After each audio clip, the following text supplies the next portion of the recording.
Good morning, children. Today we'll study about a topic called cell, the basic unit of life. Our earth is a beautiful place where different types of organisms happily coexist. We'll be seeing different kinds of organisms in our surroundings. All are not same. Yes or no? Some here living things in the sense plants, animals, worms, insects, reptiles, microorganisms. See, some organisms may be small, some may be big. So, from the invisible bacteria to huge blue whale, all are having a basic unit. All are having a basic characters. It is called cell. Children, in your lower classes, when you have a lesson called living things. So, if I ask you the question to say the characters of living things means what you will say? All the living things are having a characteristic features of breathing, reproduction, taking food, locomotion, response to stimulus and excretion. But along with these all features, there is one more feature that all the living organisms are made up of cells. So cell is one of the characteristic feature of living thing. It is absent in the non-living things.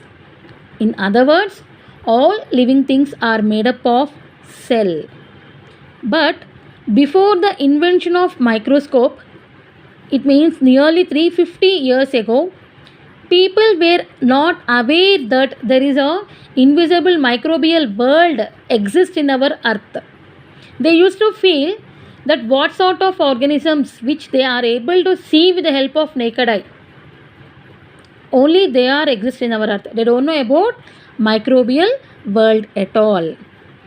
Thereafter, many scientists were observing and describing the unknown world with the help of their own microscopes. Among the scientists who deserve mention are Athanasius Kircher in the year 1601 to 1680, Jan Swammerdam, Antony van Leeuwenhoek, and Robert Hooke. So, among these scientists, Leeuwenhoek and Robert Hooke are very famous. They rendered the contribution in inventing different kinds of cells. They study about the cells very keenly. Okay. So, Antony van Leeuwenhoek in the year 1632 to 1723, he was the first human to see the living bodies like bacteria, yeast, protozoa, red blood cells in a drop of water. So he discovered his own microscope. He used to observe so many microorganisms with the help of his hand lens. Later, he invented a microscope. This microscope is a device which helps us to see the invisible things, very small, very minute things in a magnifying way. So, he fitted his hand lens in the microscope and thus he observed the teeming life of different kinds of microorganisms in a drop of water. Okay. So, in this lesson, you will be going to study about the cells, their functions, different types, and the scientists who discovered the different kinds of cells, etc. So, discovery of the cell. Robert Hooke in the year 1665, he was a British scientist. He was the first person who discovered the cell. So, he observed the thin slices of cork. This cork, it is a soft bark from the oak tree. Oak tree is a big tree. From that, a soft bark he selected, but that cork is a dead one. It is not a living one. Under a simple magnifying device. So, Robert Hooke, he himself discovered a small microscope on his own. This is a picture of Robert Hooke microscope. With the help of this microscope, he observed the thin slices of oak tree. Okay, so when he observed the thin slices of the oak tree, the structures were like this. The structures were looking like this. So, what do you understand? What it resembles? If you observe this, is it looking like honeycomb or not? Yes.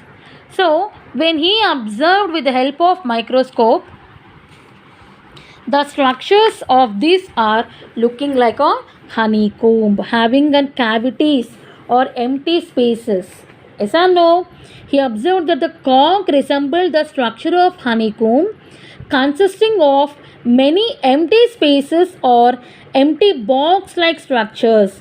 He thought that was made up of very small cavities. Robert Hooke called these cavities as cell. Actually, the meaning of cell in the Latin word is little room. So, each cell is looking like a room to him. So, he kept the name as cell.